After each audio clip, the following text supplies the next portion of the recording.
Bismillahirrahmanirrahim. Assalamualaikum warahmatullahi wabarakatuh. Alhamdulillahirabbil alamin wa bihi nasta'in wa ala umuri dunya waddin. Wassalatu wassalamu ala asyrafil anbiya'il mursalin wa ala alihi wa ashabihi ajma'in. Allahumma shalli ala sayidina Muhammadin wa ala alihi wa sallim. Salatan tahullu bihal 'uqad wa tufarriju bihal qurab wa tuzilu bihad darar wa tuhawwinu bihal umur si'ab wa turdika wa turdihi wa tarda biha anna ya rabbal alamin. Alhamdulillah fi hadzal yaumil mubarak naltaqi marratan ukhra fi darsina fiqh nisa wa sanata'allam fi hadzal yaum amma yata'allaqu bi al-qadaya al-mu'asirah. Ya, walhamdulillah, semoga Allah senantiasa melindungi kita semua, selalu memudahkan langkah kita semua, memudahkan semua urusan kita dan kaum muslimin, muslimat, mukminin, mukminat, al-ahya minhumul amwat. Ya, dan semoga Allah ridhoi atas apa yang selalu kita usahakan, dan semoga Allah berkahi kita, Allah limpahkan juga bekal dunia dan akhirat sehingga kita bisa dikumpulkan di surganya Allah Subhanahu wa taala bersama para kekasih Allah Subhanahu wa taala. Pada kesempatan kali ini kita akan membahas tentang ijhadul janin, ya. Tapi sebelum memulai pelajaran, mari bersama-sama membaca al-basmalah. Bismillahirrahmanirrahim. Nawaitu ta'alluma liridallahi ta'ala wa liizalatil jahli wa ihyaiddin. Allahumma astur aiba syayikhina anna wa la tudhib barakata ilmihi minna.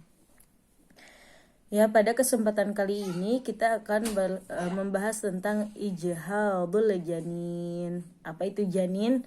Ya, kita sering mendengar janin itu adalah kandungan. Ketika ibu sedang mengandung, ya, itu disebut janin. Jadi bayi yang ada di dalam kandungan itu disebut dengan janin. Ijhadul janin adalah maksudnya bagaimana hukum menggugurkan kandungan atau hukum aborsi. Hal yajuz ijhadul janin qabla an yablugha arba'ata ashhur idza thabata tibbiyan annahu musyawwa aw idza kana ahadu walidayhi musaban bil idaz. Di sini ada pertanyaan, apakah boleh menggugurkan kandungan, ya, sebelum masuk usia 4 bulan. Ya, jika misalkan ada tabib itu mengatakan bahwa kandungan atau janinnya itu mohon maaf agak kurang sempurna, atau misalkan menyimpang daripada janin-janin lainnya, atau misalkan dikarenakan salah satu orang tua si janin ini yang di dalam kandungan mengalami penyakit AIDS, ya, AIDS atau HIV atau AIDS itu. Bagaimana hukumnya aborsi ini? Wal jawab, ittafaqal fuqaha ala annahu idza balagha umrul janin fi batni ummihi 120 yawman wa hiya muddah nufikha ar-ruhu fihi fa innahu la yajuzu isqatul janin wa yahrumul ijhadu qat'an fi hadhihi al-halah li'annahu ya'tabiru qatlan lin-nafsi allati harramallahu qatlaha illa bil haqqi. Di sini fuqaha bersepakat bahwa ketika usia janin di dalam kandungan mencapai 120 hari atau sama dengan 4 bulan, maka di usia tersebut ditiupkan ruh ke dalam janin tersebut. Ya, jadi sebelum 4 bulan belum adanya ruh yang Allah tiupkan, Allah titipkan kepada janin tersebut. Tetapi ketika usianya sudah mencapai 4 bulan kandungan seorang wanita, maka janin di dalamnya Allah tiupkan ruh.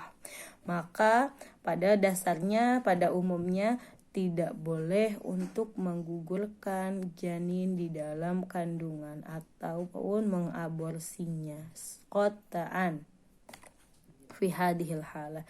Karena apa? Karena ini sama saja dengan membunuh manusia yang tidak berdosa, ya, atau manusia yang haram untuk dibunuh kecuali dengan jalan yang memang dibolehkan. Liqouli ta'ala wala taqtulu auladakum min imlaq nahnu narzuqukum wa iyyahum al-an'am ayat 151. Janganlah kalian membunuh anak-anak kamu karena apa? Karena kamu takut adanya kerugian atau kesusahan gitu ya. Sesungguhnya kami yang memberikan rezeki kepadamu dan kami juga memberikan rezeki kepada mereka. Dan juga di dalam Al-Isra ayat 33, wala taqtulun nafsal lati harramallahu illa bil haqqi. Jadi jangan membunuh seseorang yang tidak berdosa. Amma idza lam yablugh umral janin fi batni ummihi 120 yawman faqad ihtalafa al-fuqaha fi hukm al-ijhad. Nah, kemudian di sini apabila janinnya belum mencapai usia 120 hari atau mencapai usia 4 bulan, bagaimana hukumnya? Maka di sini fuqaha berbeda pendapat di dalam pendapat aborsi atau menggugurkan kandungan. Fa ba'duhum maka sebagian dari ulama atau fuqaha berkata qala bil hurmah, haram untuk menggugurkan kandungan meskipun belum mencapai usia 4 bulan, atau untuk melakukan aborsi itu tidak dibolehkan, yaitu yang muktamad dari madhab Malikiyah dan Zahiriyah. Wa ba'dahum qala, ada juga yang mengatakan karahah mutlaqan, makruh mutlak, jadi lebih baik ditinggalkan, bahwa adalah ra'yun sebagian dari madhab Malikiyah. Wa ba'duhum qala bil ibaha inda wujudil udari wa huwa ra'yu ba'dil ahnaf wa syafi'iyah. Dan sebagian juga ada yang berkata boleh jika memang ada uzur syar'i atau ada keadaan darurat yang mengkhawatirkan dan mengharuskan itu digugurkan atau diaborsi, ya. Itu menurut madhab sebagian daripada madhab Ahnaf wa Syafi'iyah. Wal rajihul mukhtar, dan yang rajih dan yang dipilih ya lil fatwa untuk difatwakan fi dzalika annahu yahrumul ijhazi mutlaqan, bahwa haram untuk melakukan aborsi ya meskipun usia kandungan belum mencapai 4 bulan ya, ataupun usia kandungan sudah mencapai 4 bulan, illa lidharuratin syar'iyyah, kecuali ada darurah yang syar'i.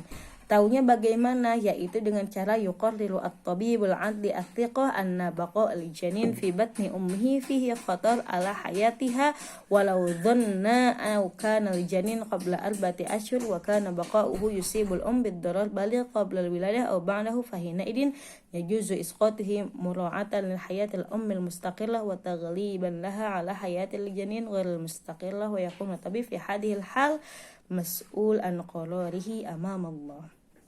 Jadi tadi bahwa haram untuk melakukan aborsi secara mutlak di usia sebelum 4 bulan atau setelahnya, kecuali jika ada darurah syar'iyyah atau uzur yang syar'i atau adanya suatu keadaan darurat, yang mana kita taunya gimana daruratnya, yaitu bahwa ada kita taunya dari koror atau dokter itu, yang mana dokternya itu juga bukan dokter yang asal-asalan, dia harus bersifat adil, dia memang dipercaya, lisensinya sudah terpercaya, kerjanya sudah terpercaya, bagus, bahwa janin ini memang nanti akan membahayakan, atau jika dilanjutkan kehamilannya akan membahayakan si janin ataupun si ibunya.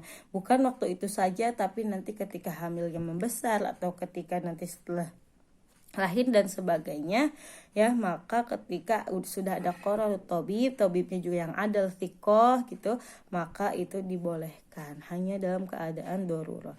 Dan di sini yang diperhatikan juga bahwa harus menjaga juga kehidupan atau keadaan ibu yang sedang hamil tersebut.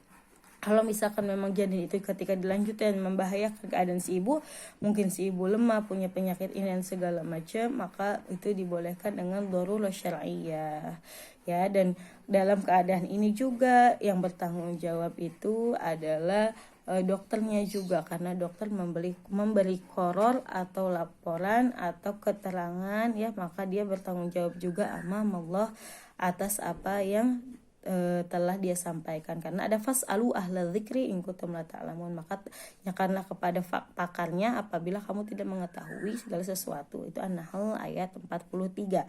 Kemudian wa fi waqi'ati su'al wa bina'an ala masabaq fa innahu la yajuzu at-takhallus minal janin wa jadihi illa idza qarrar at-tabib an adal athiqah ya. Jadi tidak boleh asal untuk mengaborsi atau menggugurkan kandungan atau karena aib dan segala macamnya, kecuali memang tadi ada tabib atau dokter yang pakarnya, yang adil, yang sikoh, dia itu memberi penjelasan yang sejelas-jelasnya dan memang itu dalam keadaan darurat dan akan membahayakan si janin ataupun si ibunya itu. Ama wujud ba'dil tasyawuhat fil khilqiyah abil aqabil janin falaisat mubarraran lil ijhad wa hurmatul janinil hayy. Jadi kalau misalkan nanti janinnya itu kurang tidak sempurna keadaan tubuh dan sebagainya, itu bukan jadi alasan untuk diaborsi, bukan ya, seperti itu bisa difahami. Ya, jadi di sini ketika ada wujub budaf iddararil akbar bidararil asghar ya, jadi wajib untuk mencegah adanya kebahayaan yang lebih besar ya dengan mencegah yang lebih kecil dulu. Wa 'alal antasbiru an tu'afidu amraha ila khaliqi hadzal janin. Jadi ketika ada suatu permasalahan dengan janinnya, maka seorang ibu juga harus antufawid, mempasrahkan dirinya kepada sang pencipta gitu ya. Bisa difahami sampai di sini. Jadi harus berhati-hati sekali, jangan asal atau langsung melakukan suatu tindakan. Apalagi zaman sekarang banyak sekali kasus-kasus yang mana seorang kebablasan gitu ya, kemudian mengaborsi dan menggugurkan, bahwa itu diibaratkan saja sama dengan membunuh seseorang atau makhluk yang tidak berdosa. Naudzubillahi min dzalik. Semoga sampai di sini kita cukupkan. Jangan lupa untuk mengumpulkan catatannya pada malam hari ini. Nafanallahu bil masyayina fid darin. Amin. Wassalamualaikum warahmatullahi wabarakatuh.